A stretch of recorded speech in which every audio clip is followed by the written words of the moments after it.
Hey everybody, and happy Wednesday to you. I know it's really late in the day, and I apologize for that. I was excited for today, man. I had to take a road trip up to almost New York and see my friends at Scenic View Campground and Tioga Rentals. I had to pick up some things for my grandson's birthday party. It's Friday night, and we want to do a big surprise for him. And I ran up there today, but I got up this morning. My phone was sitting in a puddle of water, and the screen was cracked, and it sucked it all in.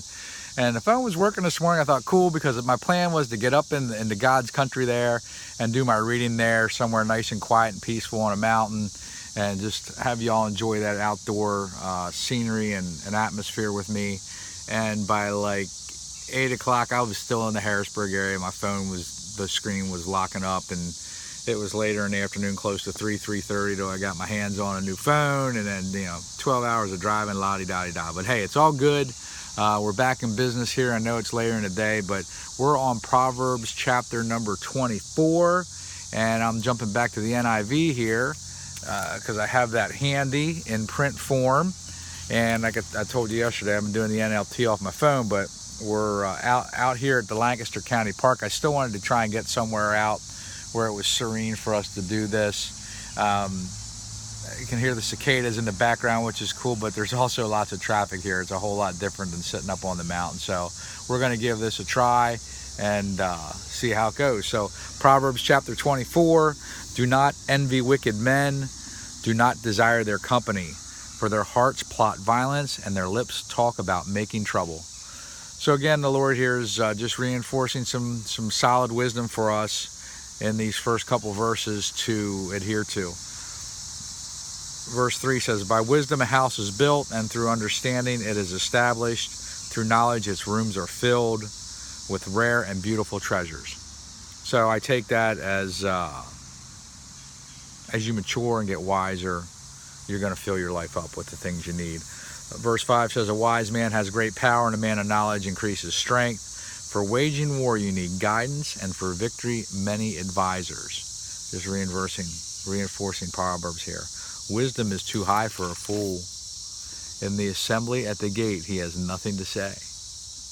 Doesn't have a clue, because he hasn't paid attention. He who plots evil will be known as a schemer. The schemes of folly are sin, and men detest a mocker. If you falter in times of trouble, how small is your strength? It's like today, man, I had a lot of things thrown at me, and I know I look probably pretty Pikachu or Pika, or hey, I'm not a one of them. So, and it's okay if you are, if you go out and chase them things around. But a lot of challenges today, here, there, back and forth, and you just got to keep on rocking, man. Don't let it get you down. Verse 11 says, rescue those being led away to death, hold back those staggering towards slaughter. Share what you know. Tell them about Christ. Okay? All right? Share. Don't have the courage. Don't be afraid. If you say, and I'll go back to that, it's just not fair for us to not. I've done it for so many years, and I'm done being selfish, and I'm not telling you you are. But think about it. Pray on it. Find the courage. Ask for help. Da-da-da-da-da. Verse 12 says, if you say, but we knew nothing about this, does not he who weighs the heart perceive it? Does not he who guards your life know it? Will he not repay each person according to what he has done? Again, it's just, bam, there it is, just like the serpent yesterday. Verse 13 says, eat honey, my son, for it is good. Honey from the comb is sweet to your taste. Honey being knowledge. Know also that wisdom is sweet to your soul. If you find it, there is future hope for you, and your hope will not be cut off. Do not lie in wait like an outlaw against a righteous man's house. Do not raid his dwelling place. Don't take from others what's not yours. For although a righteous man fails, verse 16, for though a righteous man falls 7 times, he rises again, but the wicked are brought down by calamity. So no matter what's happening in your life, if there's struggles and there's just things you got to get done, you and God working together can make it happen. Just lean on him, trust in him. It'll work. Do not gloat when your enemy falls. I was terrible, man. I just laid in wait, just like them previous verses said, just waiting for someone to go down. I told you so. or just and then to throw it in someone's face. I was bad. I was a heathen. Do not gloat. And I only tell you that because I want you to know that we're all sinners. You know, I was no one special. I'm not thinking I'm special because I was that. I'm just sharing that with you because we all sin. And God and Jesus came to repent our sin. So it's okay. No matter what you've done, it's okay. When he stumbles, do not let your heart rejoice. The end of that verse. Or the Lord will see and disapprove and turn his wrath away from him. So you see what's happening here? Dude could be doing the wrong stuff, but if you're trying to call him out or make it worse, it could come back on you. Verse 19 says, do not fret because of evil men or be envious of the wicked, for the evil man has no future hope, and the lamp of the wicked will be snuffed out. Fear the Lord and the King, my son, and do not join with the rebellious. For those two, speaking of the Jesus and God, for those two will send sudden destruction upon them, and who knows what calamities they can bring. Fear the Lord and the King, my son, and do not join with the rebellious, for those two will send sudden destruction upon you. Scares me. How about you?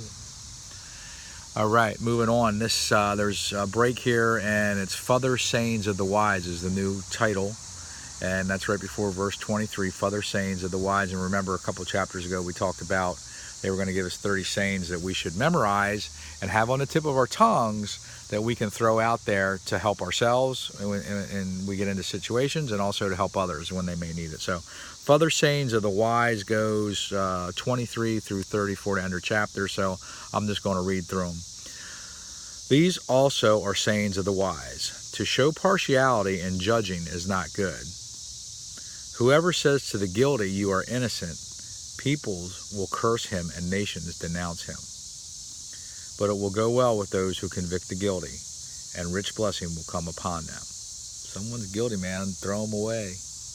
Don't throw them away. I didn't mean it that way. Make them, they got to pay for whatever they've done. Don't try and get, I'm not like talking to any defense attorneys or anything. 26, an honest answer is like a kiss on the lips. How about that? I'm not gonna. An honest answer is like a kiss on the lips, and you all know you love a kiss on the lips. Finish your outdoor work and get your fields ready. After that, build your house. Talk about preparation here in the footnotes. Do not testify against your neighbor without cause, or use your lips to deceive. Don't make crap up. Do not say, I'll do to him as he has done to me. Revenge. I see it all the time. It's all over this crazy Facebook. People wanna. Let God judge them. He'll take care of them. They'll comes around, goes around, karma, whatever you want to call it. They'll have theirs. You don't need to blow yourself up over it. Do not say, I'll do to him as he has done to me. I'll pay that man back for what he did. I went past the field of the sluggard, past the vineyard of the man who lacks judgment. Thorns have come up everywhere, and the ground was covered with weeds, and the stone wall was in ruins. Go out and make your way. Work. I applied my heart to what I observed and learned a lesson from what I saw. A little sleep, a little slumber, a little folding of the hands to rest, and poverty will come on you like a bandit, and scarcity like an armed man. Proverbs keeps coming back to this. I mean, in the earlier chapters, a lot on adultery, and there's no sin greater than another. There really isn't. They're all sins, whether it's adultery, theft, murder, rape, all sins. There's no sin greater than the other, but the Proverbs seem to be hitting on certain things. Adultery was huge for a while. We keep going back to this being lazy. Okay? You think, how do you compare being lazy to being a murderer or a rapist? No sin larger than another, and you got to make your way, man. You got to go out and work and earn. And that doesn't mean just to put food on the table. That's in a relationship or anything that you're doing, your job, your marriage, your children, your education, anything you're doing, you got to work hard at it. Talk to a guy today. I'm getting the phone. It took a while to get my phone. We're talking to this phone salesman's been there 6-7 years, great guy. And we talked about real estate. I sell some real estate. I heard that's hard, he says.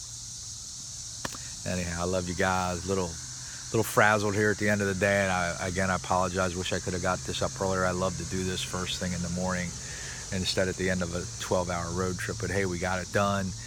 Proverbs chapter 24, Motocross for Christ, and I'm going to try and get back at you the first thing in the morning with 25, about 10 miles from the house, so I want to keep on trucking and go home and chill out with my girlfriend a little bit. Anyhow, Grand Funk Railroad, heard it today, some kind of wonderful. Talking about my baby.